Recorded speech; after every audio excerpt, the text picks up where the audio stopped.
I, on behalf of the IEEE Student Branch Kharagpur section, welcome you all on this webinar about career opportunities in data science and machine learning. So before we move on, we'll give a short introduction about our speaker. So today we have with us Dr. Kumar Rahul. Dr. Kumar Rahul is a data scientist at Amazon Development Center, India. Dr. Rahul has completed his PhD from Indian Institute of Technology, Jodhpur, and is currently working in Amazon in the geospatial team. He has specialized in digital image processing with a keen interest in image quality assessment, color image quantization, and face recognition. Dr. Rahul has previously worked as lead computer vision engineer at Manumay Consultancy Services, India. We welcome you, Dr. Rahul, and I would request you to please begin the talk. Hello Nidhi, hi Saswati and other organizing team. Hello all the students and participants who are watching the session today. Thank you so much for inviting me to discuss about data science and machine learning and the career opportunities in this. So before beginning, I'll give you a brief about how I'm going to proceed with the presentation. So what I'm planning is I'll take 30-40 minutes, around 30 to 40 minutes to discuss about various things in machine learning and data science and career opportunities, how you can build your portfolio and profile. And then I'll leave the floor open for like next 15-20 minutes for you people to have some question, have some discussion and some whatever networking related things you have in mind.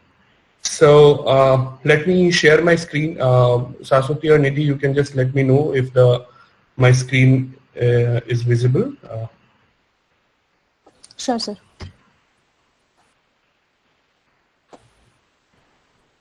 Is it visible, Saswati? Yes, sir. Yes, sir. Yeah, and am I visible? Like my camera is working fine? Yes, sir. Yes, sir. What about the voice? Like everyone can hear properly? Yes, sir. You are audible. Yes, sir. Got it. Okay. Okay. Let's start then. As Nidhi has already given a brief about me, I'll also take some moment, 1 or 2 minutes of your time to talk about my journey, and then we can start the session.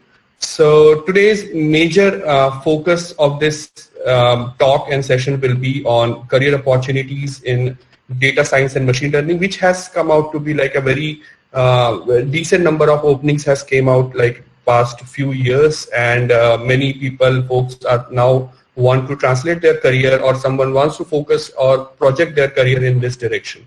So I'll try to help as much as I can in with this span of time. So about me, I did my bachelor's in computer science from ICFAI Hyderabad, then master's from IIT Dhanbad, and PhD I have done from IIT Jodhpur, Department of Electrical Engineering. And during my master's and PhD, my work was mainly focused on image processing and small amount of video, video processing. So mainly on image processing, I was working in, as Nidhi mentioned, on the face recognition, image compression, and quality assessment. Career experience, post my masters, I have done. I have taught for 1.5 years in an institute in the Department of Computer Science as assistant professor. And after that, on the last year of my PhD, after submitting thesis, I got a chance to work with a firm called Entrepreneur First.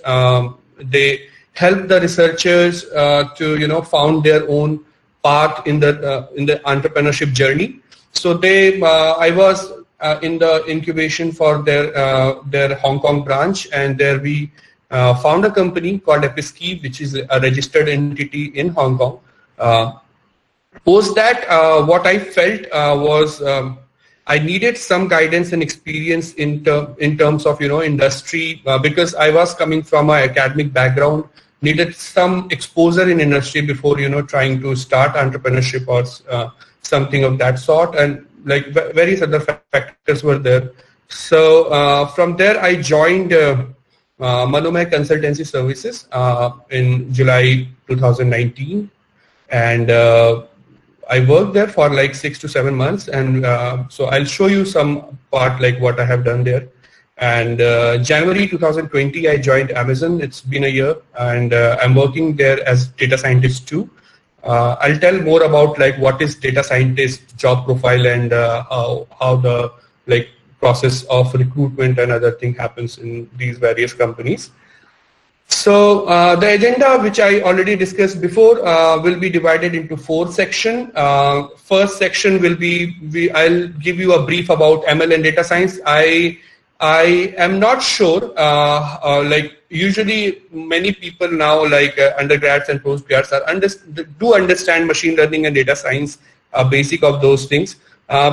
Anyhow, I will take few minutes, at least those persons who are not that much aware of like what exactly are those job fields and what are these names and what exactly happens. So that will be helpful for them.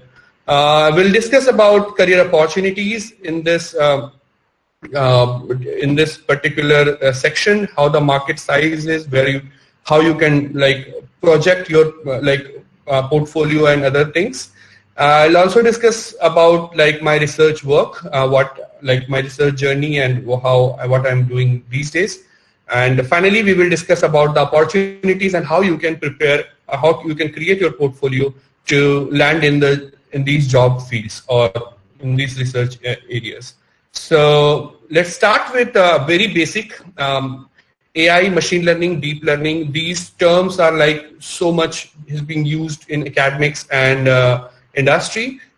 So in terms of what we are discussing here in terms of career opportunities. So when we are discussing career opportunity and you will find job opportunity in portals, mostly they won't talk about AI engineer or deep learning scientist like that. Mostly the job will mention machine learning more or less. So so these 3 things, if you see, these are nothing but like a kind of a subset of AI only. So machine learning is a part where you apply mathematical and static on the data and create a pattern, like check the pattern and project or kind of create an expected value for future. So you project something which may happen in future and with what probability. So it's a huge depth of mathematics along with data manipulation and along with data cleaning. So when you do all these things together, so machine learning is like a thing where you need to have the good grip in all these 3 things. I will discuss more about this in the further slides.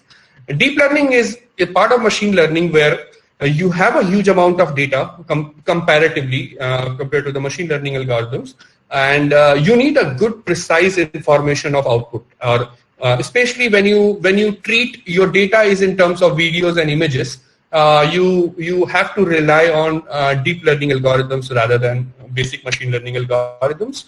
So I would say like if you are someone who wants to work in images, videos, or data which is humongous amount of data is present and you need to have a very good accuracy like compared to other model, this is a field where people work. So let's go ahead. So if I give a better difference between machine learning and deep learning, so people who are already working on and seeing this video may easily can grab this.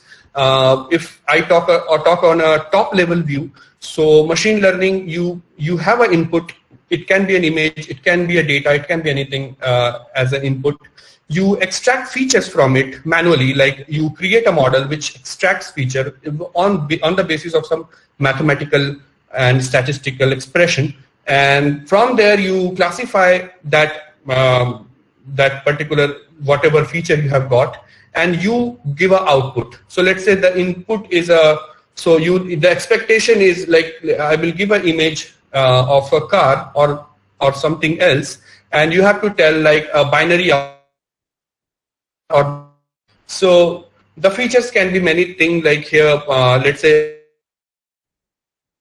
are very feature dissimilarities are available. So data can be in terms of image, data can be in terms of okay how many wheels are there, how much is the weight of the vehicle. So these are features, simple features. So data can be in this form, or data can simply be an image from where you have to take those feature out and classify and put an output. In deep learning, so in the later part, when I talk about, let's say, data is in terms of an image or video, let's say it's a road and you have kept a CCTV camera there, and now you have to identify which kind of vehicle is coming, or is it a car or not. So better to go for algorithms such as deep learning, where you don't need to do that feature extraction part manually, because there can be multiple mathematical expression or mathematical function which can be relevant to your model. So you don't need to one by one identify that. And if you have a huge amount of data, that deep learning can do this feature extraction and classification by itself, and give you a proper output. So that is the core difference between machine learning and deep learning. There, in deep learning, is kind of like you have merged all those intermediate steps to classify a output into one. So it's a very top level view. So those who are working in this direction may know a bit more deeper into it. So it's just for someone who wants to start or just want to understand what's the difference between these two. Now comes data science. So rather you work in machine learning. So I won't say AI, because there is nothing like, everything is under AI, and like you cannot say like you are doing an AI unless if you are working with some mathematical and statistical method, you should talk about machine learning and deep learning. So whether you are working in machine learning and deep learning, the main thing which distinguishes them is data, and how big is your data, how clean is your data. So data science is a part where you prepare. So I would say, like, as a scientist, when we have to create a model in production or in something, like we visualize some output and we have to create some model out of it. So our major time goes into data manipulation and data creation. So data set creation, manipulation, and cleaning is a huge part of any scientist or ML engineer who works in this direction, like to develop some machine learning algorithms. So usually when you are in academics, so most of you who are working in this direction might have created data set or benchmark data set from any paper. So I guess most of you are postgrads. So you might get many sources to get data sets and other available model fits, and you can just try out variation and you can create output. But when you are working with companies like Amazon, Google, or like top companies which has their own humongous data available, so extracting the correct data is also a very, very difficult task and very important task, I would say. Like if you don't put proper filters when you are getting the data from, because we have everything present in our tables. So you have to take what features or what data you want. So if you are not taking the data properly, you may end up most of your time in just data grabbing. And if you are taking very less data, you may end up with a bad model. So you have to be very specific with the data. Like we do a lot of time first. We spend a lot of time to understand the data, to understand what we need, and then we only talk about the model development and everything else. So I would say 50 to 60% of time goes in data science. But so there is a difference between data science and data scientist. So I will talk about this later. So the major two pillars, if you see in this direction, is the mathematics and small amount of programming, where you have to do data management and other things. So let's go ahead. So data science, if I talk about, so data science, you see in the diagram as well, data science has some intersection between machine learning, AI, and deep learning, but there is some part which is not even intersected. So there are many areas in data science where a machine learning understanding or machine learning job description is not required. Those are such people who works on data. Their work is like to maintain the quality of the data, maintain the velocity of the data. So let's say someone who is handling trillions of bytes of data with him, and he needs to create a model where, whenever we are kind of a customer, right? A scientist is a customer for someone who is managing the data set. So they have to create a way where we can get the data as fast as possible. Otherwise, most of our time will go into data extraction because we have to extract all the data from our tables. So background of that, like when someone is managing those tables, they have to maintain the, the velocity, the security, the business model, the analytics. So these are other business part which data scientists or data science has separately from, doing the machine learning and AI related jobs. So let's talk a bit about, this science area. So machine learning, I would say it's a science field right now in the industry. So how this industry, like industry wise, how the, market share is, like this data is around 5 to 6 months or 7 months back. So there may be changes. I have taken it from internet sources, so you can just check. But overall the picture would look like almost same. So you see there is a huge chunk of use cases or market share is present with healthcare. So healthcare is something which came out to leverage the machine learning and data science capability to its usage, and it is turning out to be one of the best data science and machine learning area of research. So if you are someone who is working in this field and want to get projected into industry, it will be very easy because there are so many requirements are present and new requirements are coming up every day, like into the market. Second, the biggest area is banking. I have written banking, but there is like many other sectors included here, non-banking financials and trading and other things. So let's say you are someone who do stock market trading and trade on maybe National Stock Exchange or Bombay Stock Exchange or whatever stock exchange you are doing. So there are huge amount of data they collect every day. They have to process that. They need better data management. So there are many machine learning guys. It is just an example. There are many use cases available in banking sector and in these NBFC and other sectors.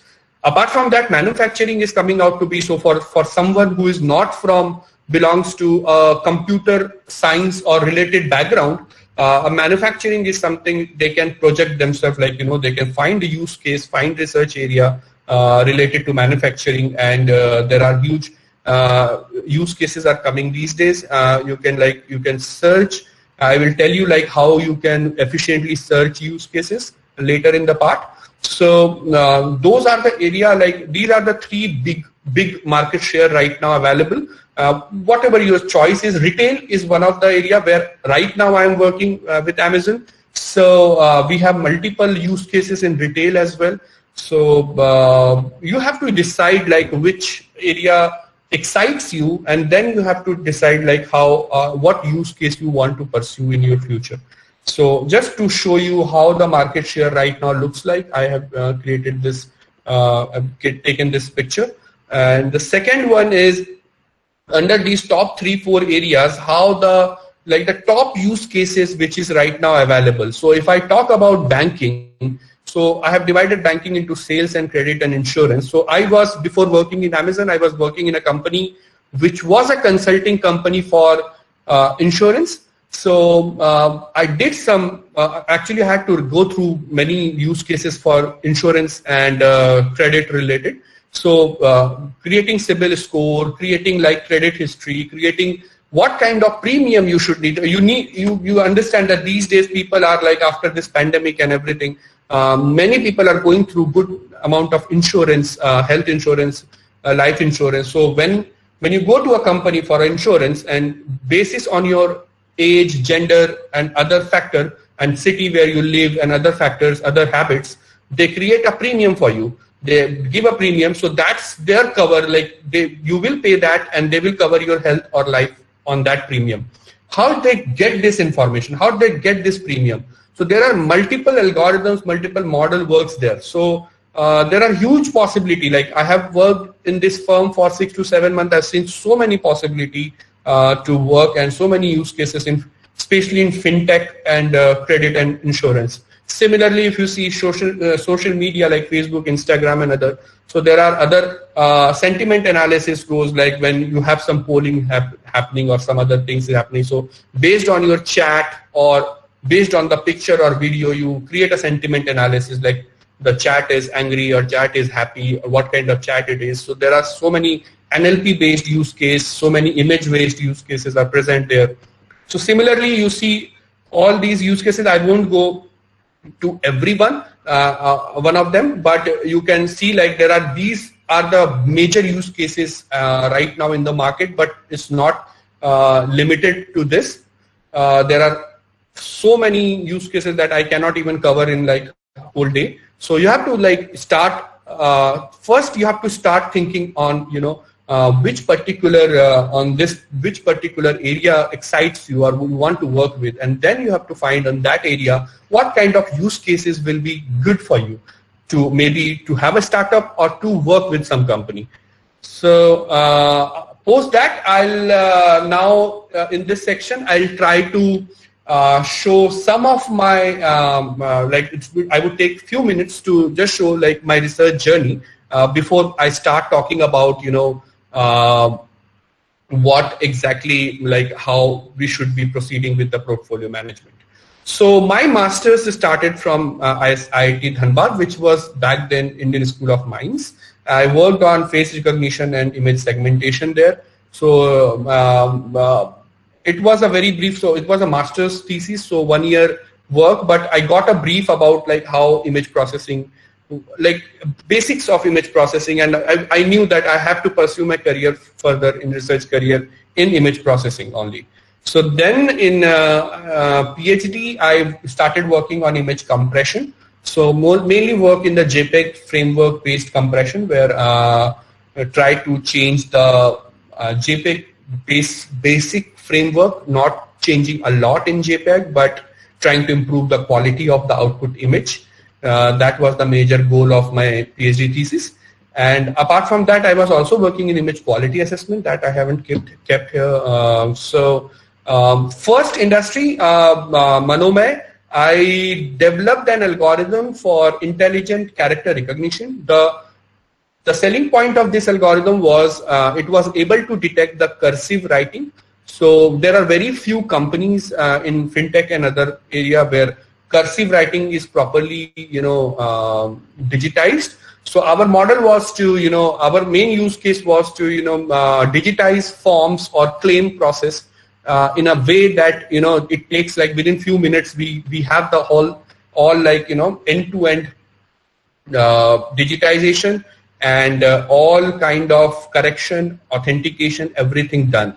So no human intervention or very minimal human intervention required. So these days, if you go for a bank account opening, let's say you walk into a bank and you say like, I want to open an account, you have to fill a form. That form will go to some office, and there will be some person who will be sitting there. He will be writing each detail you have put into the system. Let's say you missed something. What happens these days? You miss something, it will come back to you like you have missed, you have to write again, or maybe you have to give some document again. Again, it will go to the office, and again it will be fed there, then it will be submitted. So we created a model where these kind of thing, let's say form or something, it can be digitized instantly. And not only that, the application can identify which are the missing fields and which are like important fields which are missing, or where the model does not understand the character properly, and it can invoke a message to the customer that you have missed this area to fill, and then that person can send it via message, and that application can fill it on his behalf, and final submission can happen of the form. So with this can take like maybe maximum 10 to 15 minutes for one form. So rather it was taking before like 1 week, now it can take 10 minutes. So it was a very good selling point. We sold this model to a lot of customers. Then after that, I got a call from Amazon to, excuse me. So I got a call from Amazon to have a very interesting research area they had me to work on. So this team is where I work is geospatial and routing science team. So my team is geospatial team, but our team owns the geospatial and routing science, where our target is to deliver the product to the end customer in the whole city or the country. And with this, we also check our efficiency, we also improve, we also scale our model. Let's say we created a model for a country, it works very fine. We go to the neighbor country where our customers are, we extend the model there, and then we check the performance, and then we extend again. So this is my ownership, is like I take ownership of some of the countries where it's my task to check the performance of the model and do the experiments, do the changes in the model if required. So these are the major thing which I do. This is a huge data, I would say, like millions of data we handle in a day. I handle in a day, and then we have to feed the model those data and create, like, inference the model, inference the data into the model, and then create a updated model, and then upload the model like every like frequently. So there are huge amount of tasks involved behind creating a better model for a geocode. So when I say geocode, you should understand it's a latitude, longitude I'm saying.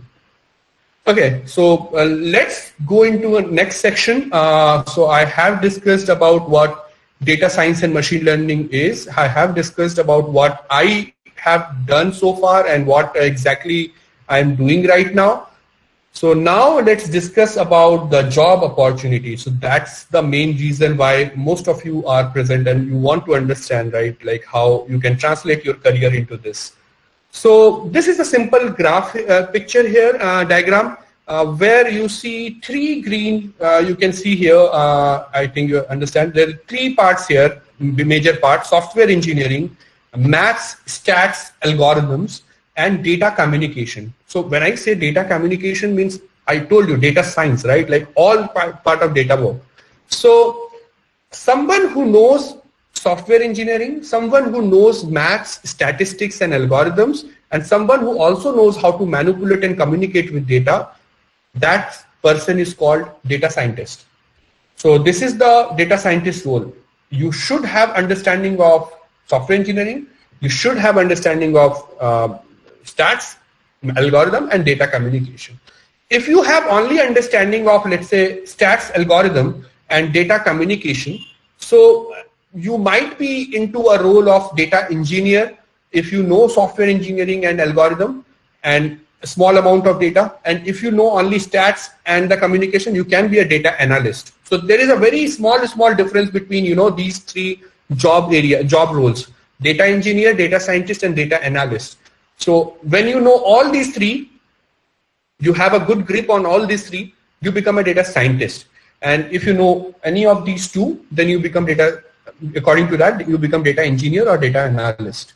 Now, the science job family in a, like, you know, any big industry or any industry right now is divided into four, I will say, major part. So first one I will discuss here. First one is data engineer, the one who is like, who are data engineer mainly undergrads who just finished his BTech or have some experience with industry where he had worked with data engineering thing. So I just told what data engineering is here.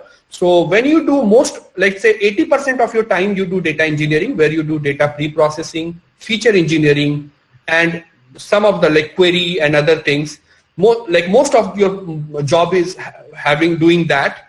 You do a small research, very small research, like some research, some exposure in research, and some exposure in software engineering. Then you become a data engineer. So what's the difference between a data engineer and a data scientist? You can see that right, left, this is the data or business analyst and scientist. So a data scientist will have a business idea also. Let's say you are working in some job family. Let's say I work in geocode job family. I should be understanding what are the business requirement, what company actually needs as its business to grow. That understanding should be more to you. Like whenever you see data, you should also see the business requirement of the company. If you are the one who does that and you know software engineering and you do research, then you are a data scientist. You are not a data engineer. So there is a difference between data engineer and data scientist. Now comes research scientist. Someone with a PhD or master's with good amount of experience who has a focused research area understanding. Let's say you have natural language processing understanding or image processing understanding. So some these kind of architecture, algorithms, some kind of focused research you have done in your career. Along with, you know a bit about data engineering, and you also know a bit about business analysis. Because of your experience, you become a research scientist. So some people says like research scientist is one step up a data scientist. It's not quite like that. So there is a small difference. So you can see here, data scientist has more understanding on business analytics of the company, business requirement of the company. Research scientist has lesser understanding on business side. Also, research scientist has lower software engineering understanding compared to a data scientist. Data scientist will work more on, you know, software engineering side as well as data manipulation side. So that's the basic difference. And there is a third, which is a ML engineer or applied scientist area. So applied scientist is someone who has a data and business understanding, who has data engineering understanding, who know how to get data, how to manipulate data, and who also have good grip in software engineering. So you should have at least the grip of a software developer, initial level of software developer understanding in software engineering. Plus you should have a data analysis and data engineering understanding. Sorry, I think there is some noise. Okay. So you should have a data and business analysis understanding, data engineering understanding. So you are a good fit for an applied scientist role. Who can be applied scientist? Anyone, a graduate who has a good amount of experience in terms of software engineering, say 4 to 5 years experience, and also has some research articles with him, which supports his understanding on data and whatever field he's working. I would say there is much amount of research is also required. So that is a good suited person for an applied scientist role. A person with a undergrad with lower number of experience but has a good grip in data can be a good and data and mathematics understanding can be a good suitable candidate for data scientist role. A person with a PhD or master's degree with a focused research area which is suitable. I told you so many research areas just before, right? So if you have some research area which has a direct use case in the industry, you are a good candidate for a research scientist. So you have to select like what direction you want to go, and then you have to prepare your portfolio accordingly. So this is just a brief about like how job families are divided into industry. Now how you divide your time and your efforts to conquer like this job, whatever you now know what area you want to go, you now know what field you want to work, you now know what job role you are interested in. So there, according to the job role, there will be small slight changes into this, but more or less you have to, you see here, there are 3 major components in this pie chart. First one is project. Second one is statistics, and third is machine learning. So you have to give a good amount of your time into building your portfolio or project. You have to understand a use case, and you have to work on it, and you have to create a portfolio around it. Also, you have to have the understanding of machine learning, which obviously requires statistics analysis, statistics understanding, maths understanding, and other understanding. So this 40% is your study. It's like your background, your maths, your algorithm, your machine learning understanding, and this 30% is your project. So if you complete these 2 things, 70% of your effort should be here. And then you should also think in logical thinking, where I said, right, business thinking. Let's say some companies doing have some use case, why it has that use case, what business implications might be there. Those thinking should be there. That can easily come when you discuss with people, discuss with peer, follow magazine, follow LinkedIn post from management people from other companies. You will be able to follow their quarterly results or something. Big companies always publish everything over social media. Follow them. You will understand what are the business side of that. So this is very easy when you are very active on proper social media. Logical thinking will come. Programming is very small part. You should have basic. Rather, like, see, if you are targeting applied science job role, you should not have only 10%. You should focus more on programming as well. You try Lead Code, Geek for Geeks, or other platform. You should have a good understanding in coding also. But if you are targeting any other data engineering, data science, research science, and any other, so their programming bars are a bit lower compared to applied science role. So you have to choose. So that's what I said, right? So you have to divide the effort accordingly. So if you want to target applied science role, you should focus more on programming compared to not 10%, I would say 15 to 20% time. And if you target other role, 10% is enough. You should know Python or any language which is right now being used by data scientists. Right now, see, these days, Julia came and other languages are present. Scala is present, other languages are present. Should know one language, and you should know one data manipulation language. I would suggest SQL, but you can try NoSQL, you can try Hive, you can try whatever, PySpark, whatever you want. Like, should have one data manipulation language understanding and one understanding of a language where you will code or analyze the data. Jupyter is a very good tool which we use. I use personally and I like it, but you can use any tool to analyze the data and visualize the data. Behavior is another thing. Should be like working on it, so how you should approach people, how you should create your network. So that lots of it depends on your behavior. Work on your CV as well. Always update your CV, but don't work too much on CV. That time you give in your project work is more important than CV work. So how will you build your project, or how will you build your portfolio? So these links will be shared to you by the organizers on the chat or email. So don't need to write it down. So I have just written 4: GitHub, Archive, Medium, Towards Data Science. These are like very good platform where you can find new project. You can also find Kaggle. They have lots of use cases and their data sets available there. I'll give you separately that link as well. So these are places. There can be many places. I have just written 4 here. I use them personally. That's why I have written. So if you want to work on some area, let's say, just example, you want to work on credit risk. So you want to know, let's say you have all the features of a customer and you want to know how much is the credit risk. If I give him a loan or credit card, how much is the risk? So that's your use case, let's say. So you will just go and start searching on these websites. What are the current work people has published there? So GitHub, most of the scientists and researchers publish their work, publish their code, and it is open free for everyone. So you can just download that code and you can do your changes in the code. And so that will save a lot of your time. You don't need to do anything from the scratch. I sometimes I follow that. You know, it takes it.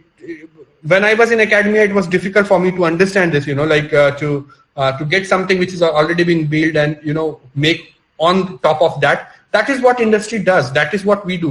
We take over on someone and then we create another code changes and then we push that.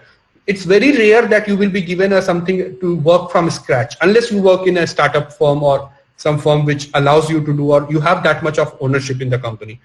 But usually you will be given a code and you need to efficiently check where the changes can be applied and change it and see the positive result, publish it. Publish it on GitHub for other people to also do the changes, and publish your work also on different publishing platforms. And always be active on LinkedIn. Always publish whatever you are doing on LinkedIn. Add key personals, let's say hiring managers, let's say recruiters, campus recruiter, let's say any management people or any scientist, let's say who want to become a research scientist in Google or Amazon. So you should add those people, and you should have some networking with them, so that let's say they publish some of their work in near future, you will know what they are doing. So that is a very good way to find out exactly what's happening in your dream company. Apply job filter in LinkedIn. No matter what year you are right now, you will be able to see what kind of job opportunities are coming in your decided use case. If it is not too much, let's say you decided a use case which is very few job opportunities are coming, you have the time to switch. Or if you are still very strongly believe that is a good area, then you can carry that. I think I'm taking a bit more time what I have said. So yeah, so that's all I have right now. So these are my connection links. My email ID, LinkedIn, Google Scholar page where you can find my paper, you can follow my paper, and my YouTube channel, which is for the past few months I have not been posting videos there, but you can find decent amount of video to understand machine learning, like basics of machine learning there. And if you want, you can follow that. Mainly what I will ask you to do, LinkedIn is a better platform, what I believe. These links will be provided to you separately on the chat or social media. You should add me or any key personnel whom you want to, like, translate your career to. And one more thing, like I get the opportunity to give job like referrals for people who are suited for a job. So if so there is a website called amazon.jobs. I'll give you separately that website name, so you can just type it amazon.jobs, and it's like a job like whole page. You will find a humongous amount of jobs available there. You just type research scientist, data scientist, software engineer, whatever field you like, and you can filter according to your research interest, and you will find humongous amount of jobs available in every country of the world. Let's say you find a job which you think it's best suited to you, and you have all the available, whatever the requirements are there, you possess that requirement. What you have to do is note down that job ID, create your recent CV, email ID, phone number should be there in the CV, and you can approach me with the job ID and CV, and you write me a 2-3 lines that why you think it's suited for you. And if everything seems fine, I will help you in referring. Referring doesn't mean anything like that can increase your job, like getting into the job. We have a very rigorous and efficient way to, filter people who are like not suited for that job. So what my reference will do will help you in getting your first interview done. So it will just bypass few ML algorithm and human. What it will do, it will just get in touch with you to your hiring manager, and then the process will be same as everyone else. There is no extra advantage. The only advantage is the interview will start a bit sooner than what may start a bit sooner. I'm not sure about that, but yeah, may start a bit sooner, and it's a very good opportunity to do the networking as well. So I always believe in networking. So do connect with me and let me know if you have any problem. So let's take questions now. I guess we can stop here with the presentation.